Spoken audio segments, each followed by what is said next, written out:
నాన్న, బాబా, పప్ప, డాడీ పిలిపేదైనా ప్రేమ ఒక్కటే.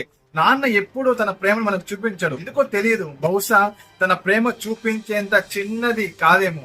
మన చిన్నప్పుడు మనల్ని ఎవరైనా ఏదైనా అంటే మన నోటి నుండి వచ్చే మొదటి మాట ఏంటో గుర్తుందా? మా నాన్నకు చెప్తాను.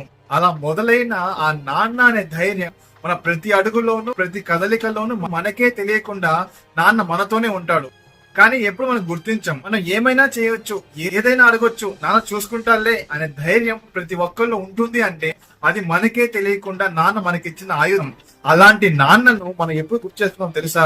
కేవలం మనకు కష్టం లేదా అవసరం వచ్చినప్పుడు మాత్రమే. ఏంటి నమ్మరా? ఇదే నిజం. ఉదాహరణకు, నాన్న నేను మా ఫ్రెండ్స్ బయటకు వెళ్తున్నా, డబ్బులు కావాలి. నాన్న సినిమాకి వెళ్తున్నా, డబ్బులు కావాలి. నాన్న కాలేజ్ లో ఫంక్షన్ ఉంది, డబ్బులు కావాలి.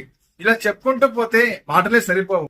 అలాంటి నాన్నను తెలుసో తెలియకో దయచేసి బాధ పెట్టగలరు. మనందరి లైఫ్ లో రియల్ హీరోస్ ఉంటారు, కానీ మనకే తెలియని, మనం గుర్తించని రియల్ హీరో ఎవరైనా ఉన్నారు అంటే అది కేవలం నాన్న మాత్రమే.